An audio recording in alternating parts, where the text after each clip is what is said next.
Tracy अपने बिस्तर से सोकर उठती है। तभी उसे कमरे के बाहर से ओलिवर की आवाज़ आती है। वो कहता है कि लेडी ट्रेसी, आप उठ गई हो क्या? प्रिंस आर्नोल्ड ने मुझे भेजा है। ट्रेसी कहती है, प्लीज़ थोड़ी देर वेट कीजिए। फिर वो कमरे का दरवाज़ा खोलती है और कहती है, प्लीज़ मुझे माफ़ कर दीजिएगा इतनी देर इंतजार कराने के लिए। ओलिवर कहता है कि इसकी कोई ज़रूरत नहीं है, मैं सिर्फ इसी साल फ्री रहता हूँ, इसीलिए आपसे मिलने के लिए आ गया। ट्रेसी कहती है, इसका मतलब आप पे बिल्कुल भी समय नहीं रहता, आप हमेशा बिजी रहते हैं काम में। ओलिवर कहता है कि नहीं, ऐसी कोई बात नहीं है, मैं तो फिर भी ठीक हूँ। महल में और भी लोग हैं जो मुझसे भी ज़्यादा बिजी रहते हैं। प्रिंस आर्नोल्ड तो हर समय अपने काम में बिजी रहते हैं, उन्हें तो झपकी लेने का भी समय नहीं मिलता। और जब तक वो अपना काम खत्म नहीं कर लेते हैं तब तक वो आराम नहीं करते हैं। प्रिंस आर्नोल्ड ने मुझे ये बताने के लिए भेजा है कि वो शादी करना चाहते हैं और आज रात के इवेंट में वो अपने लिए वाइफ ढूंढेंगे। प्रिंस कहती है कि आप मुझे जितना चाहे उतना देख सकते हैं, आप मुझे यहाँ पर एग्जामिन करने के लिए आए हैं ना। ओलिवर कहता है, प्लीज़ मुझे माफ़ कर दीजिए, मेरा कोई ऐसा इंटेंशन नहीं था। प्रिंस आर्नोल्ड ने जैसा कहा था आप बिल्कुल वैसे ही हैं। इसे कहती है, मास्टर ओलिवर, सच में आपको प्रिंस आर्नोल्ड की काफ़ी ज़्यादा फिक्र रहती है, क्या आप उनके साथ काफ़ी समय से हैं? ओलिवर कहता है कि हाँ, मुझे 10 साल हो गए हैं उनके साथ। इसे कहती है कि आपको सच में उनकी सेवा करते हुए काफ़ी ज़्यादा समय हो गया है, क्या आप जानते हैं कि वो मेरे साथ शादी क्यों करना चाहते हैं? ओलिवर कहता है, ये तो मुझे भी नहीं पता, जब उन्होंने आपके साथ शादी करने के लिए कहा था तो मैं भी काफ़ी ज़्यादा सरप्राइज हो गया था। हालांकि प्रिंस आर्नोल्ड काफ़ी ज़्यादा खुश हैं और जब भी वो आपके साथ होते हैं तो उनकी खुशी का कोई भी ठिकाना नहीं रहता। जिसे कहती है, वो मुझे किसी खिलौने की तरह ट्रीट करता है और जब भी मैं उसके साथ होती हूँ तो मुझे लगता है कि मैं उसका कोई खिलौना हूँ। ओलिवर कहता है, प्लीज़ मुझे माफ़ कर दीजिएगा आपका इतना सारा साथ खराब करने के लिए। प्रिंस आर्नोल्ड ने मुझे मेहमानों की लिस्ट देने के लिए कहा था जो भी आज वेडिंग सेरेमनी में आने वाले हैं। ट्रेसी मेहमानों की लिस्ट लेकर के पढ़ने लग जाती है। शाम होते ही वो सारे मेहमान महल में आना शुरू कर देते हैं और किचन में हमें कुछ नौकरानियाँ दिखाई देती हैं और किचन में ऐसे कहती है, मिस डायना, ये मुझे कहाँ पर रखना है? डायना कहती है, जो जगह मैंने तुम्हें कल दिखाई थी वहीं पर जाकर के इन्हें रख दो। अभी मैं काम के बीच में फंसी हुई हूँ तो मैं तुम्हें नहीं बता सकती। फिर हमें आर्नोल्ड दिखाया जाता है। रेसी उसके ऑफिस के बाहर आके कहती है, प्रिंस आर्नोल्ड, क्या मैं आपका थोड़ा समय ले सकती हूँ? आर्नोल्ड कहता है, प्लीज़ आप अंदर आ जाइए। रेसी अंदर आकर कहती है, प्रिंस आर्नोल्ड, मैं यहाँ पर आपसे कुछ मांगने के लिए आई हूँ क्योंकि आप ही ने कहा था कि अपने बारे में मुझे कुछ सोचना चाहिए। रेसी कहती है, मैं अपनी नौकरानी की सिलेक्शन खुद ही करूँगी, आप ये डिसीजन मुझ पर छोड़ सकते हैं। आर्नोल्ड कहता है कि तुम्हें जो करना है वो करो। इसका मतलब ओलिवर ने तुम्हें कुछ भी नहीं बताया आज रात की पार्टी के बारे में। शायद ओलिवर ने तुमसे ये कहा होगा, राजकुमार अपने लिए वाइफ ढूंढेंगे आज रात पार्टी में। ट्रेसी कहती है कि राजकुमार का बंधक तो मैं हूँ, हालांकि ये मेरे लिए डिसरिस्पेक्टफुल है, लेकिन प्लीज़ आज रात के लिए आप मुझे टच कर सकते हैं।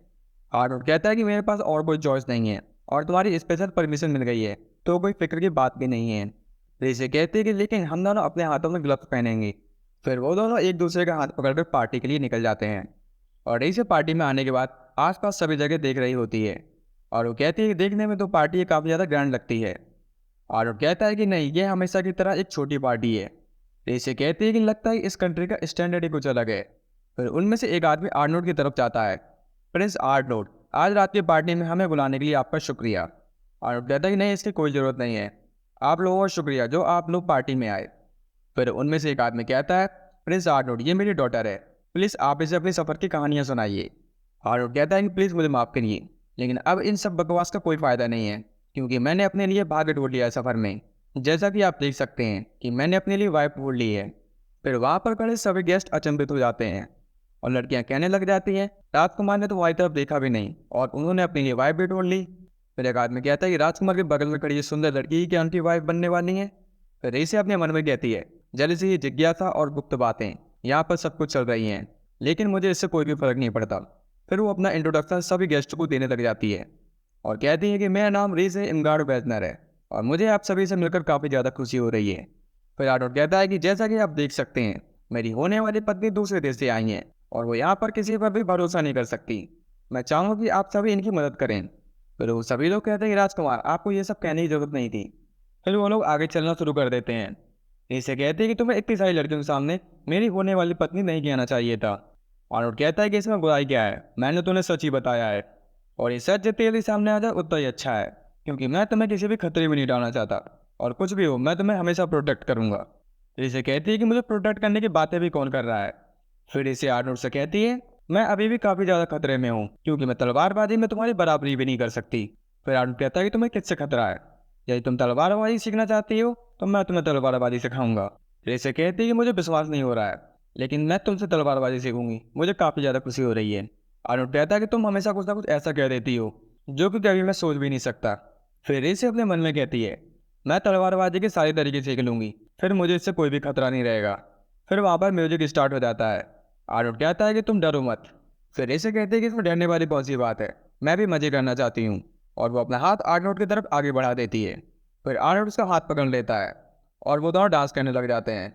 फिर रेसे डांस करते करते अपने मन में कहती है, आर्नोल्ड तुम कुछ भी कर लो, इस बार मुझे नहीं हरा पाओगे। शायद मैं तुम्हारे साथ खेल खेल रही हूँ और चालाकी कर रही हूँ, लेकिन इस बार तुम मेरा कुछ भी नहीं बिगाड़ पाओगे। फिर रेसे थोड़ा तेज डांस करने लग जाती है और वो कहते हैं कि इसके बारे में तुम्हारा क्या ख्याल है। पर आर्नोल्ड भी उसे अच्छे से मैच कर रहा होता है। रेसे कहती है कि मैं कुछ भी कर लूँ, इसके सामने कोई भी चालाकी काम नहीं आती। फिर रेसे डांस करते करते गिरने वाली होती है, लेकिन आर्नोल्ड उसे पकड़ लेता है। फिर वहाँ पर खड़े सभी लोग बोल रहे होते हैं, इन दोनों ने तो बहुत अच्छा डांस किया, शॉर्ट प्ले डांस में तो इन्होंने कमाल ही कर दिया। फिर कुछ लड़कियां रीसे के पास आती हैं और कहती हैं, मिस रीसे आपने बहुत ही अच्छा डांस किया, आप दोनों का डांस देखकर तो मजा ही आ गया। फिर वो रीसे को एक वाइन ऑफर करती है और बोलती है, मिस रीसे आपके लिए मैं वाइन लाई हूँ। रीसे कहती है कि आपका बहुत बहुत धन्यवाद और कहती है, मिस रीसे इस वाइन का टेस्ट काफ़ी ज़्यादा अच्छा है, आपको एक बार जरूर ट्राई मारना चाहिए। फिर रीसे उसे थैंक यू बोलती है और वाइन लेकर के सूंघने लग जाती है। सूंघने में ऐसा लग रहा है कि इन्होंने लाल मिर्ची मिलाई है, लगता है मेरे साथ मजाक करना चाहती हैं। फिर वो सामने खड़ी लड़कियों से बोलती है, सच में ये वाइन कुछ अलग ही लग रही है और देखने में काफ़ी ज़्यादा अच्छी लग रही है। फिर रीसे उस वाइन की एक जिप लेती है और कहती है, thank you for this wine. फिर वो लड़कियां वहाँ से चली जाती हैं। फिर रीसे पार्टी से बाहर आ जाती है और कहती है कि ये वाइन सच में काफ़ी ज़्यादा स्पाइसी है। फिर आर्नोल्ड वहाँ पर आ जाता है और कहता है कि क्या स्पाइसी है।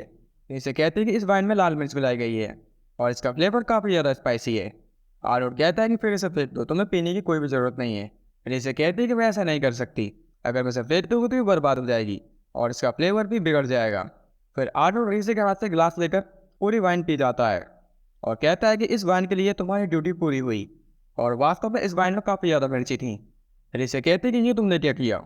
आर्नोल्ड कहता है कि तुम्हारा वाइन के लिए कर्तव्य पूरा हुआ, फिर तुम्हें ये सब सोचने की कोई भी ज़रूरत नहीं है। रीसे कहती है कि तुम्हारा धन्यवाद। फिर आर्नोल्ड कहता है कि तुम डांस करते हुए किसके बारे में सोच रही थी, मुझे ऐसा महसूस हो रहा था कि तुम किसी और के बारे में सोच रही थी। रीसे कहती है कि मैं इसे कैसे बताऊं, मैं भविष्य के आर्नोल्ड के बारे में सोच रही थी। फिर वो आर्नोल्ड से कहती है, राजकुमार आपको अपनी सेहत का ख्याल रखना चाहिए और आपके लेफ्ट साइड के कंधे पर मुझे एक निशान दिखाई दे रहा है।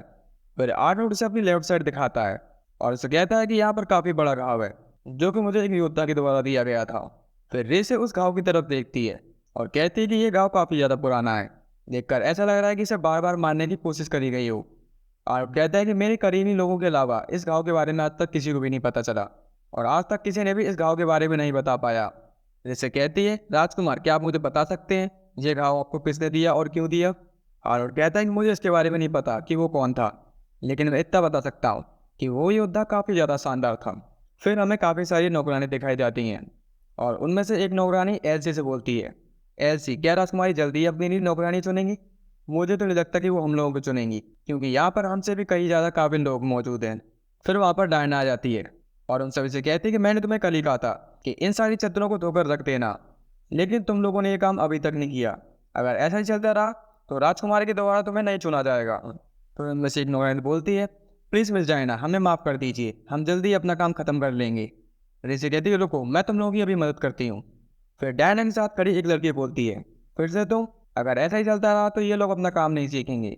डायना ऋषि की तरफ देखकर कहती है, मुझे खुशी है कि तुमने अपना काम खत्म कर दिया और तुम इन लोगों की मदद भी कर रही हो। फिर डायना अपने हाथ में लिए लिस्ट को देखती है और कहती है कि हमें भी अपना काम खत्म कर देना चाहिए ताकि राजकुमार के द्वारा हमें चुना जा सके। फिर वो लोग वहाँ से निकल जाते हैं। ऐसी ऋषि से कहती है, प्लीज़ मुझे माफ़ कर देना कल के लिए, उन्होंने तुमसे जो भी कहा। ऋषि कहती है कि इसकी कोई ज़रूरत नहीं है, अपने शुरुआती दिनों में कोई भी परफेक्ट नहीं होता। फिर वो अपने मन में सोचने लगती है, यहाँ की सारी मेड्स काफ़ी ज़्यादा मेहनती हैं और डायना भी काफ़ी ज़्यादा काम करती है और ये सारी मेड अपना काम खत्म होने के बाद लॉन्ड्री का काम करती हैं। ऋषि एलसी से कहती है, क्या तुम डायना के बारे में जानती हो, वो कौन है और कहाँ से आई है। और एलसी उसे बताती है, मैंने सुना है कि मिस डायना काफ़ी ज़्यादा अमीर परिवार से हैं और उनकी काफ़ी ज़्यादा दुकानें भी हैं। फिर उनके बगल में खड़ी नौकरानी बोलती है, मैंने ये भी सुना है कि वो काफ़ी ज़्यादा कर्ज में डूबे हुए हैं। फिर वो सभी नौकरानियाँ उसी घर में जाती हैं जहाँ पर ऋषि रहती है। फिर डायना आसपास सभी जगह देखने लग जाती है और कहती है कि ये घर काफ़ी ज़्यादा चमक रहा है, पता नहीं किसने इसकी इतनी अच्छी तरीके से सफाई करी होगी। फिर डायना के बगल में खड़ी एक नौकरानी बोलती है, वो लड़की हमें यहाँ पर दिखाई नहीं दे रही है जिसने हमें यहाँ पर बुलाया है। फिर उसके बगल में खड़ी उसकी एक फ्रेंड बोलती है, उसके जैसी नई लड़की यहाँ पर कैसे हो सकती है, उसे तो अभी यहाँ के बारे में कुछ भी नहीं पता। फिर डायना बोलती है, हाँ तुम सही कह रही हो, उसे अभी काफ़ी कुछ सीखना बाकी है। फिर पीछे एक नौकरानी बोलती है, मेरा दिल तो उछाले मार रहा है, पता नहीं राजकुमारी कैसी होंगी। फिर ओलिवर बोलता है कि राजकुमारी रीसे यहाँ पर आ चुकी हैं। फिर सभी नौकरानियाँ अपना सर नीचे झुका देती हैं और रीसे उनके सामने आकर खड़ी हो जाती है। फिर वो सभी रीसे को देख करके काफ़ी ज़्यादा शॉक हो जाती हैं। रीसे कहती है कि मैं तुम लोगों के साथ बात करके तुम्हारे बारे में जानना चाहती थी और मैं तुम में से कुछ मेट्स का नाम लेना चाहूँगी, निचोले, एल्सी, मैगट, हिल्डे और भी वो काफ़ी सारी नौकरानियों का नाम लेती है। फिर ओलिवर कहता है कि राजकुमारी रीसे ने जिन नौकरानियों का नाम लिया हो वो सब यहाँ पर आ जाएं। फिर डायना कहती है कि लेडी रीसे आप ऐसा कैसे कर सकती हैं, आपने जिनको भी चुना है वो सारी यहाँ पर नहीं है और उन्हें काम करने का बिल्कुल भी एक्सपीरियंस नहीं है और आपको उन्हीं को चुनना चाहिए जिन्हें काम करने का यहाँ पर काफ़ी ज़्यादा एक्सपीरियंस है।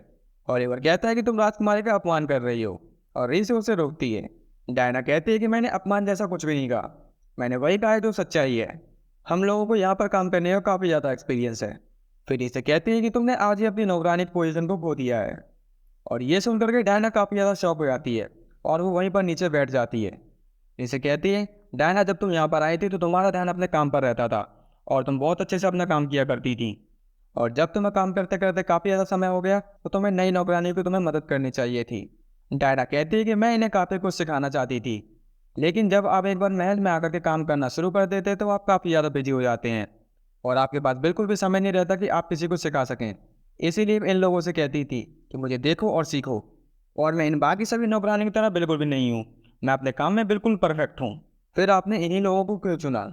जैसे कहती कि हाँ तुम सही कह रही हो, इसीलिए शायद तुम इन नौकरानियों के साथ इतना दुर्व्यवहार करती हो और तुम्हें लिखना और पढ़ना भी आता है ना, क्योंकि तुम्हारा जन्म एक व्यापारी के परिवार में हुआ था, इसीलिए तुम्हें एक अच्छी एजुकेशन मिली है और अगर तुम अपना काम अच्छे से नहीं कर सकती हो तो तुम्हें अपना काम छोड़ देना चाहिए। डायना कहती है कि आप मेरे साथ इसीलिए ये सब कर रही हैं ना क्योंकि मैं इन सबको अच्छे से नहीं सिखा पाई। फिर वो रोने लग जाती है और कहती है कि शायद ये मेरी गलती है, प्लीज़ मुझे माफ़ कर दीजिए। फिर ऐसी और उसके फ्रेंड डायना के पास आकर रीसे से कहती हैं, राजकुमारी रीसे आप ऐसा नहीं कर सकती, लेडी डायना काफ़ी ज़्यादा अपने काम में परफेक्ट हैं और वो बहुत ज़्यादा मेहनती हैं, प्लीज़ आप इन्हें काम से मत निकालिए। फिर डायना उन दोनों की तरफ देख कर कहती है, अब मुझे समझ में आया कि तुम ही दोनों को क्यों चुना गया। फिर रीसे उनके पास जाकर बैठ जाती है और कहती है, डायना मैं तुम्हारी मदद चाहती हूँ, मैं एक नए तरीके का महल बनाना चाहती हूँ जिसमें हम नौकरानियों को अलग तरीके की ट्रेनिंग दे सकें, जहाँ पर हम उन्हें घर के कामों के साथ साथ लेटर पढ़ना और लिखना भी सिखा सकें। मैं चाहती हूँ कि उन्हें लिखना पढ़ना ये सब उन्हें आ जाए ताकि वो मेरे ज़्यादा काम आ सकें और किसी भी सिचुएशन में फंसने पर वो खुद ही डिसीजन ले सकें। इसलिए मैं चाहूँगी कि तुम मेरे लिए टीचिंग मटेरियल क्रिएट करो। डायना रीसे से कहती है, प्लीज़ राजकुमारी मुझे माफ़ कर दीजिए कि मैंने आपसे वो सारी अपमानजनक बातें कही थी। रीसे कहती है कि कोई बात नहीं, क्या तुम मेरी मदद करोगी? डायना कहती है कि ये मेरी खुशकिस्मती होगी राजकुमारी और ये सब करके मुझे काफ़ी ज़्यादा खुशी मिलेगी। फिर ओलिवर ये सब जाके आर्नोल्ड को बताने लगता है और कहता है कि आपकी भविष्य में होने वाली पत्नी के साथ एक नौकरानी ने काफ़ी ज़्यादा दुर्व्यवहार किया, लेकिन राजकुमारी रीसे ने सारा मामला संभाल लिया और सब कुछ खुशी खुशी शांत हो गया वहाँ पर। और मैं तो सोच ही नहीं पा रहा हूँ भविष्य में किस तरीके के बदलाव राज्य में आएंगे और वो लोग मिलकर किस तरीके का टीचिंग मटेरियल क्रिएट करेंगे। आर्नोल्ड कहता है कि मैं रीसे को यहाँ पर सिर्फ अपनी पत्नी बनाने के लिए नहीं लेकर आया, मैं राज्य की भलाई के लिए उसे यहाँ पर लेकर के आया हूँ। फिर हमें रीसे दिखाई जाती है, वो कहती है कि तुमने काफ़ी अच्छा मटेरियल क्रिएट किया है, ये इन सब पे काफ़ी ज़्यादा काम आएगा, तुमने रोज़मर्रा की चीज़ों के बारे में मटेरियल क्रिएट किया है, मुझे नहीं लगता है कि इन सबको याद करने में दिक्कत होगी। डायना कहती है कि राजकुमारी ये सुनकर मुझे काफ़ी ज़्यादा खुशी हुई, मैं और भी अच्छा मटेरियल क्रिएट करूँगी ताकि पढ़ाई में सबको मज़ा आ सके। फिर ऐसे दरवाजे के बाहर आके रीसे से कहती है, राजकुमारी आपसे कोई मिलने के लिए आया है, लगता है कोई व्यापारी है। डायना कहती है कि राजकुमारी अब मैं यहाँ से जाना चाहूँगी। ऐसी डायना से कहती है, मिस डायना क्या काम के बाद आप मेरी मदद करेंगी पढ़ाई में? डायना कहती है, क्यों नहीं। ऐसी कहती है कि आपका बहुत बहुत धन्यवाद। फिर ऐसी को एक बहुत ही महंगी ड्रेस बेड पर पड़ी हुई दिखाई देती है। ऋषि कहती है कि ये मेरी सबसे महंगी ड्रेस है, ऐसी क्या तुम मेरे पहनने में इसे मदद करोगी? फिर ऐसी ऋषि की मदद करने लग जाती है और पूछती है कि जो आपके गेस्ट मिलने के लिए आए हैं वो एक व्यापारी है ना, फिर इतनी महंगी ड्रेस उनके सामने पहन के जाने की क्या ज़रूरत है। ऋषि कहती है जब तुम कोई काम करने जा रहे हो तो तुम्हारा इंप्रेशन सबसे ज़्यादा अच्छा होना चाहिए। फिर ऋषि अपने मन में कहती है, अब मैं अपने व्यापार की शुरुआत कर सकती हूँ और काफ़ी ज़्यादा व्यापारियों के साथ अपने अच्छे संबंध बना सकती हूँ ताकि वो गार्कियन राज को आगे बढ़ाने में मेरी मदद कर सकें। और आर्य ट्रेडिंग कंपनी से मैं अपनी शुरुआत करूँगी क्योंकि वो आर्य ट्रेडिंग कंपनी है जिससे मेरे व्यापार सीखने की शुरुआत हुई थी। अब मैं यहाँ पर अपनी एक बहुत बड़ी ट्रेडिंग कंपनी स्टार्ट करूँगी। फिर रीसे ड्रेस पहनकर तैयार हो जाती है। फिर रीसे शीशे के सामने खड़ी हो जाती है और कहती है कि ये ड्रेस काफ़ी ज़्यादा अच्छी लग रही है। अब समय आ गया है युद्ध का। ऐसे बोलती है युद्ध का। फिर रीसे बोलती है कि आज से एक नया युद्ध चालू होगा जिसमें मुझे जीतना है। फिर रीसे उस व्यापारी के सामने जाकर के बैठ जाती है और वो कहता है कि मैं आपको कॉन्ग्रेचुलेट करना चाहूँगा आपकी शादी के लिए। मेरा नाम केन ट्रोली है, आर्य कंपनी से। हाँ तो गाइस, हमारा एपिसोड खत्म हो चुका है। यदि आप हमारी मदद करना चाहते हैं तो वीडियो को लाइक और चैनल को सब्सक्राइब कर दीजिएगा।